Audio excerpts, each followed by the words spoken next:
Hey everyone. Today we're going to talk about how you can boost your career and actually more importantly, your salary, right? Just on LinkedIn. I'm talking with a real expert on the field. I'm joined by Donna Serdula. Hey Donna, thanks for joining me. Thanks for having me. So let me give my little intro because Donna's a real expert on LinkedIn. So I think it's fair to say that she pretty much pioneered the concept of LinkedIn profile optimization, which I guess is like the LinkedIn version of SEO, which is awesome, by the way. She also literally wrote the book on LinkedIn, including actually several books, but the book is the LinkedIn Profile Optimization for Dummies, which is that whole series that everyone is so familiar with. And lastly, she is currently offering coaching and sort of LinkedIn optimization services for all of us. And you can go to linkedin-makeover.com to check that out. So, you know what? This is all really, there's just so much stuff we need to go over. So I'm just going to dive right in if you don't mind. So let's start by just talking about LinkedIn and your LinkedIn profile in general. So I don't know if you remember, maybe I'm aging myself a little bit here. I remember when LinkedIn was kind of like this, oh yeah, you kind of throw up your resume up there and it's whatever, right? That's how it used to be in the beginning. Is that how it still is now? And if not, what's LinkedIn all about these days? If you're doing it wrong, it's still exactly the same. But ultimately, I had the exact same experience, Anthony, because I joined back in 2005. And back then, everyone was like, you got to get on LinkedIn. It's this amazing, website. You get tons of opportunities. And I could not wait. I was like, I got home to my big computer and typed in the LinkedIn.com. And I remember when I created that account, it presented me with a LinkedIn profile. And like, who knows what a LinkedIn profile was, and it looked a lot like my resume. So I got out my old, dry, dull, out of date resume. And I just copied and pasted the fields from the one document in. I thought I did a great job, but leaned back, waited for opportunity to hit, and nothing happened. And I thought LinkedIn was this huge waste of time. But fast forward, I started to realize I was in a different field. I changed jobs. No thanks to LinkedIn, let me just tell you. And I now had this big territory. I was selling technology, software, and I was cold calling. And I was like calling over and over again, people all over. And each time I'd go to call, I would check them out online. And the first result was almost always the LinkedIn profile. And I remember this one particular time, it suddenly dawned on me, just as I was checking everybody else out, they were most likely Googling me and checking me out. And here I am, I'm trying to showcase myself as this executive, this thought leader, someone who could solve their problems. And they're looking at my LinkedIn profile, and it's that dull, dry, out of date resume that doesn't explain me in any way. And I realized that's when I had my epiphany. Oh my gosh, your LinkedIn profile is not your resume. It's who you are. It's your career future. It's not your professional past. And you really need to put yourself out there in this amazing way that attracts opportunities. And as soon as I had that realization, I started to optimize my profile. And I realized it's a place to write your story, to tell your story, who you are, how you help people. And when you do that, amazing opportunity hits you. That's totally different from what I and probably a lot of people think of LinkedIn as. So that's really, I can't wait to hear more. So like right now, if you said to someone, what's LinkedIn? They'd say, oh, it's like it's like Facebook, but for, professionals. And there's truth to that. And LinkedIn is really trying hard to get people to go there and to read that LinkedIn feed, to read the posts, to comment, to share. And they want that type of a social networking environment. But we also have to recognize that LinkedIn is a database. It's a database of professionals for professionals. And if a person is searching, if there is a recruiter out there looking for someone, they don't always know that person's name, but they know the core responsibilities. They know their strengths. They know of the abilities that person should have. And they take those keywords and they put them into LinkedIn. And they're looking for a person who matches. If you have an empty profile or just a profile that is out of date, that's been copied and pasted, you're not going to be popping up for these opportunities. That's fascinating that you mentioned keywords. So it's kind of like, it's very similar to SEO in that way. But instead of, I guess, the entire universe of Google searchers, you're really targeting job opportunities or recruiters or whoever might be typing into LinkedIn from the search perspective. That's interesting. Exactly. Yeah. And here's the thing, like we often think of, oh, I need a professional services person. I need a lawyer. I need a realtor. A lot of times you put that into Google and you get these like just websites, you get pages about, you get so much, you get inundated with millions of hits. A lot of people are realizing they type in realtor or lawyer in LinkedIn. Not only are they getting a list of people that they know, or people that people within their network know, they're only getting people. They're not getting all of the other stuff. So people are going to LinkedIn because it's more targeted. They know they're going to get professionals and companies and none of that other garbage that Google is going to pull up. Very true. Very true. So it's not just for jobs. It's for opportunities, all types of opportunities. You could use it for prospecting, but you can also get it for inbound hits, people who want your services. You're kind of mentioning, it seems to me like we're talking about, in this part of the conversation, we're talking about self-employed or small business individuals. So can we narrow this down a little bit? Is there a particular field or type of person for whom LinkedIn is really important? Yes. If your business is based upon connections, if you have a network, if what you do, if you're just intersecting with other people in some way, shape, or form, that's everybody. But it is very much, it is corporate, it is professional. B2B works really great within the LinkedIn realm. But I hate to say that because even B2C, it's not so much that you're getting your clients involved, but even when you have a B2C type of business, you still have vendors, you still have partners, you still have to recruit, you still have other people within that professional corporate world that are interested in knowing more about you. Donna, are you familiar with BNI at all? Yes, I am. I was a member of BNI for a short period of time. I was also a member of LaTip for a short period of time.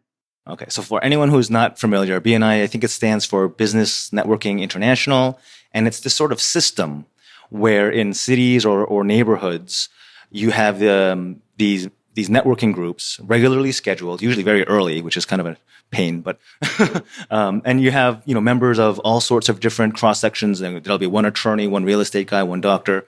I'm just laying that sort of groundwork for folks who are not familiar with it. My question, Donna, is how would you compare the traditional BNI method of networking with what you can accomplish on LinkedIn?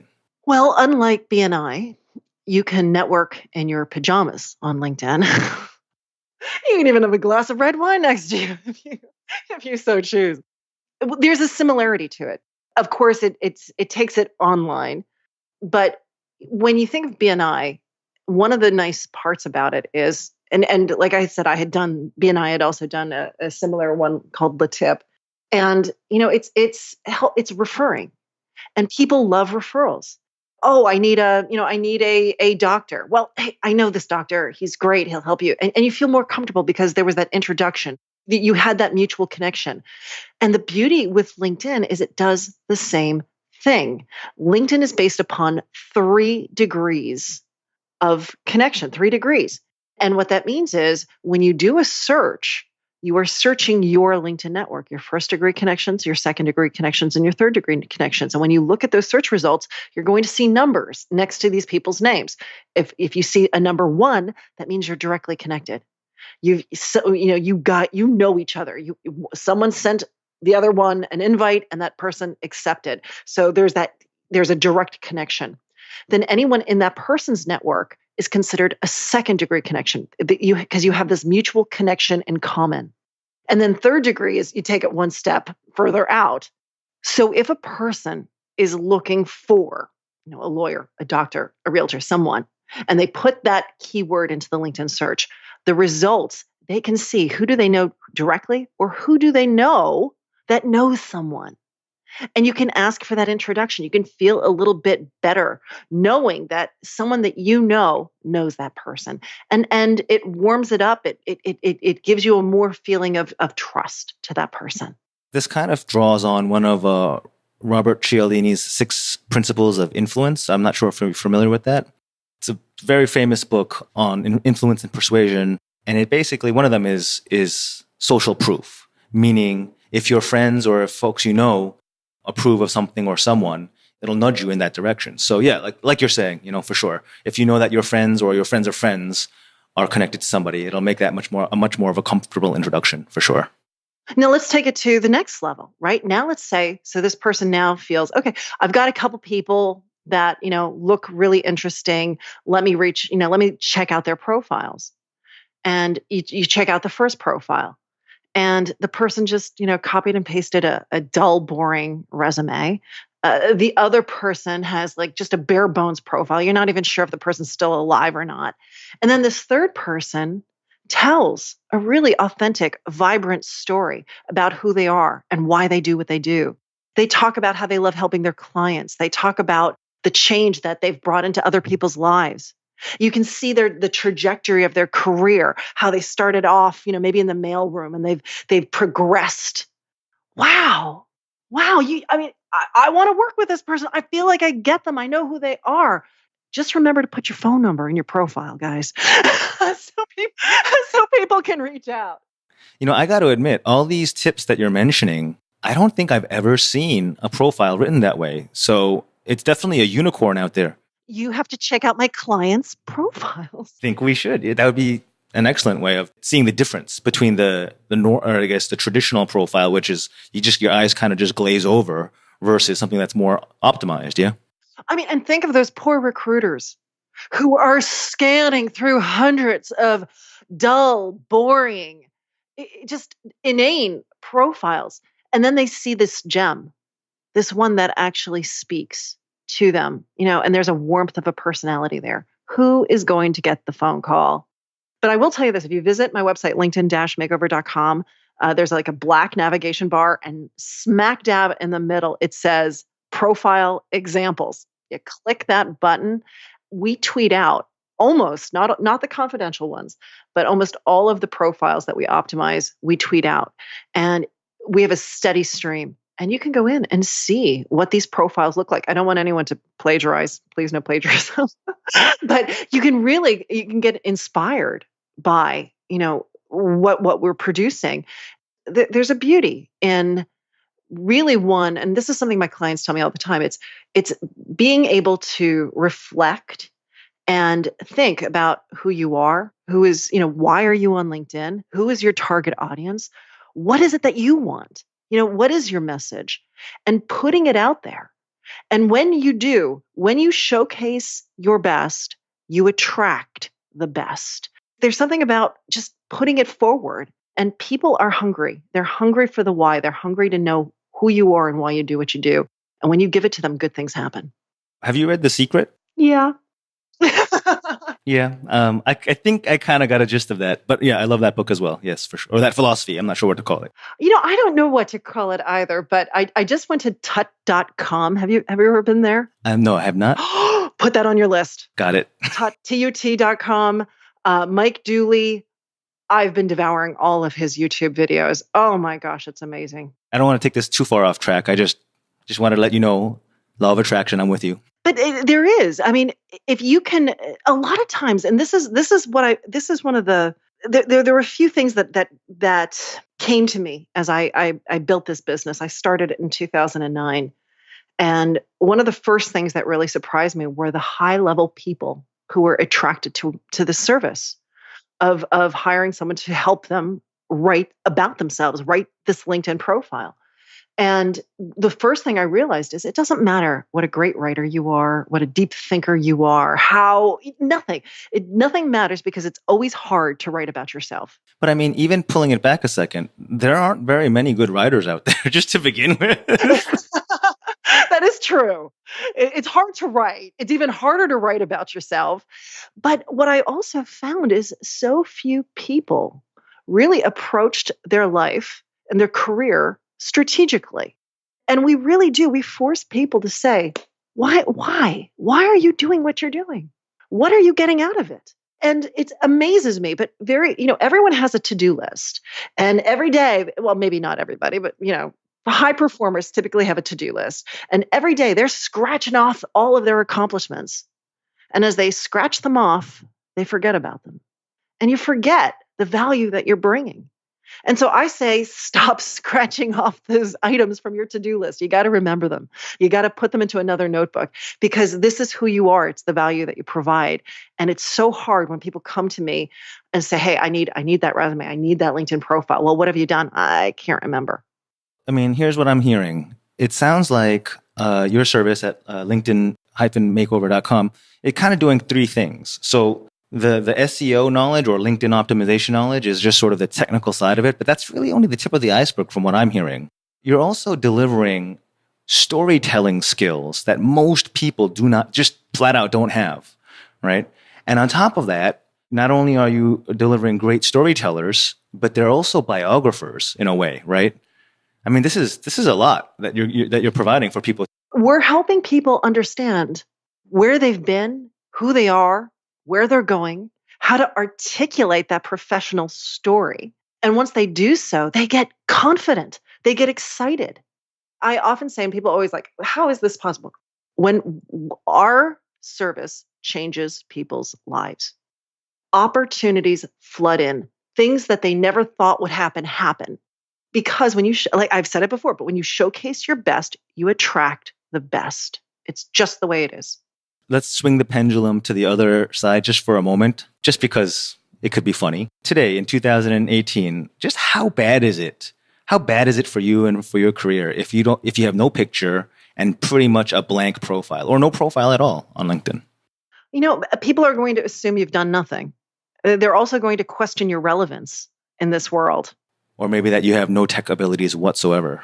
Exactly. I remember it was a few years ago. I was reading this article. I think it might have been like the New York Times. It might have been Wall Street Journal, but they were talking about age discrimination. And they had this executive from an advertising agency who had just, been laid off, and he was in his late 60s. And he was in this interview, he was like just moaning how the age discrimination was so terrible, and he was laid off so unfairly, and he couldn't find any work. Nobody wanted him. And I thought to myself, this is really interesting. So I grabbed his name and I put it into LinkedIn to look at his LinkedIn profile. The picture showed this dull, lifeless man. Oh, but he actually had a picture. Okay, that's... Oh, he did have, yes, it's kind of good, but it did not work to to him in any way. He looked dull. He looked lifeless. The resume wasn't even a resume. It was like this bare bones profile that just, it didn't convey anything. There was no vitality. There was no enthusiasm. He definitely didn't even seem relevant to this time. And I thought, is this age discrimination or is this branding? Bringing it back to the picture for a second. Have you ever, I mean, it definitely sounds like you advocate getting a good headshot done. I advocate going to a professional photographer, getting into that studio, and really getting a great one taken, because this is how you appear to the world. So one tip that I've heard, and tell me your thoughts as the expert, because professional headshots can be pricey. So one hack that I've heard of was to find, there are a lot of these shops that do Tinder headshots. if you know what Tinder is. I do. I didn't know that they did Tinder headshots. I never heard of that. There's guys or photographers whose whole business is making you look fabulous and sexy for Tinder. Yeah. See, here's the problem, right? You don't want that glamour shot on LinkedIn. It can hurt you. I mean, you want to look great and you want to look vibrant, but you do want to look professional. So, I'd say to men and women, well, to women and men alike, no cleavage. What's wrong with some male cleavage? Come on. You do have to be careful. Like just today. So one of my clients said to me, Donna, I'm looking for a headhunter who specializes in logistics. And I pulled up a list. I went to LinkedIn. I did an advanced search. I pulled up all of these headhunters and the person looked like Kim Kardashian. At first I was like, is this Kim Kardashian's photo? No, she just looks like Kim Kardashian. But it made me pause because I wasn't sure, is this a real profile or not? So you got to be careful. Let's jump into some of the more nitty-gritty sort of tactics type questions, which I'm sure will be of tremendous value for some of our listeners. And let's start off with just what are some of the most common mistakes people make when they're writing their profiles? Well, I already mentioned this, but I'll say it again because I don't think I can say it enough. Do not copy and paste your resume. Okay, but why? I mean, I think I know why, but let's spell it out. Let's go off of two. Okay, so one, let's say you're looking for a job and you copy and paste your resume. And let's say someone finds it and thinks you look fantastic and they're really impressed and they request your resume because they want to learn more about you. And you send them exactly the same information they just read. They're going to be a little disappointed. So you want to think about it as building. You want to build. Plus, the other thing is a LinkedIn profile is public. Anyone and their brother can see it. And so you've got to be careful with what you put out there. You don't want to have confidential information or information about your clients that you don't want everyone to see. So you've got to be very careful because it is public. So, but let's say you're looking for clients and you copy and paste your resume, but your goal isn't to find a job, it's to find new clients. And what you've just given them is just your professional past. It doesn't align to your goal because you always need to think of, why am I on LinkedIn? What are you trying to accomplish? And then you need to think about your target audience. What do they need to know? And a resume is not any information that they need to know. Let's speak to our listeners who are in the corporate world, in the W-2 world. So their audience is who? Is it the recruiters, the hiring managers? I mean, it could be their colleagues. It could be the executive team. It could be that they're calling into vendors and it's those vendors that are their target audience. It could be the stockholders of the company. It's who are they talking to? Who is most likely going to be checking them out? Another nitty-gritty question for you. And this is actually something that I personally don't really quite get either, so you'll be helping me out. What are these endorsements and what's the point of them? Because people have endorsed me and I was like, okay, what is this? So it's very can you first just sort of describe what it is? Well, there are recommendations and then there are endorsements. A recommendation on your profile is like an actual paragraph that a person wrote, a real recommendation. And those things I think are just wonderful and beautiful. And it doesn't matter who you are, you should have as many recommendations as you can. So as a practicing attorney, that would be like the equivalent of a testimonial? Yes, exactly. And it's proof, right? It's perfect proof. So that is a recommendation. The problem is, like we already discussed, writing is hard. So LinkedIn, in all its wisdom, decided to do something a little easier. And they introduced endorsements. And endorsements is like having like a skill and a person kind of giving you a thumbs up on that skill. It's like, hey, he's great with business development. He's perfect with strategic relationships, thumbs up. What makes it work is that it's super easy. You just click it and that's the endorsement. The other nice thing about it, though, is for LinkedIn, right? Recommendations are fantastic, but it's all of this content. If LinkedIn wants to know, hey, this person is looking for business development and this profile has 300 people endorsing them for business development, there seems to be a bit of a match here. And so it helps in the search results. But here's something that happened in my personal experience. I've had friends and colleagues endorse me for things that I don't do. I guess they're trying to be helpful or they don't understand what I do. That might have been a while ago. Right now, you can only be endorsed for those specialties that are listed on your profile. So it's skills. They used to call it specialties, skills. So you can only be endorsed for the skills that you yourself have put on your profile. That's how I think it should have been from the beginning, because I was so confused when I was getting all these weird endorsements. Well, it is. But here's the thing. Sometimes, though, it's worth seeing what you're getting endorsed for, because that's an eye-opening experience. I found I was getting endorsed for motivational speaking. And I'm like, this is insane. I'm not a motivational speaker. But you know what? Guess what?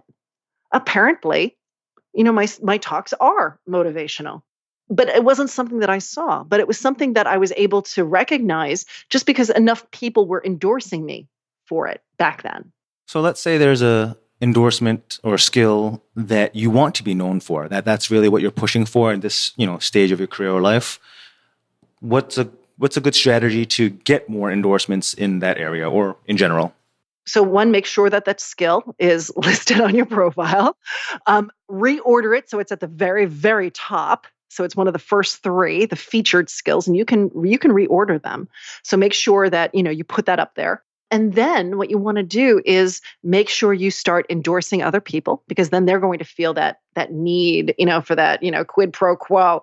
And they'll just go back to your profile and they'll look at the first three and they'll endorse you for those top three. Reciprocity, that's another one of the social influences. That works really well. And then the other thing you can do is just take the bull by the horns and create a mass message on LinkedIn, include all your friends and colleagues and people that you like, and just say, "Hey, I'm really trying to deepen my LinkedIn impact. And I would love for you to endorse me for these three skills if you so believe that, they're reflected within, the value that I've provided." And you'd be surprised at how many endorsements you'll get. Yeah, it never hurts to ask, yeah. Doesn't hurt. It doesn't hurt. Especially these are people who are your connections, basically. Yeah. Yeah. Let me tell you, I have a pet peeve when it comes to endorsements. And that is, I'll see someone who's like a lawyer and I'll look at their profile, and of their top three featured skill sets, Microsoft Word is like the first one. What? And it's like, guys, take that off, or at least drop it to the very bottom. It's just one of those things. It's take off Microsoft Office. Everyone has that skill set now, and if you don't, you shouldn't be a professional. You actually see that, huh? What about as a skill like doing email or something? That'd be great. I haven't seen that one. Okay. But that would be really funny. I'm sure someone has it on theirs somewhere in this crazy world. Why don't we give the listeners something to do? Let's give them a little bit of homework. Can you give us what are three things that our listeners can do right now or right after we get off that would immediately improve their profile? Number one, your headline. It's right underneath your name. And this is your tagline, and it follows you all over LinkedIn. So, if you're messaging someone, if you're connecting to someone, if you're posting, if you're commenting, that headline is right there. It's your picture, your name, and that headline. That headline, by default, is just your job title and current company, which is not a great headline, right? A headline should beckon you. It should compel a person to want to click to read more. It should give them a better understanding of who you are and what you do. So I would say the very first thing that anyone should do here is really make sure their headline shines. And I have on my website, so if you go to linkedin-makeover.com and you click on resources, I think it's like the first or second item on the drop list, I have my LinkedIn headline generator, and it's a free online app.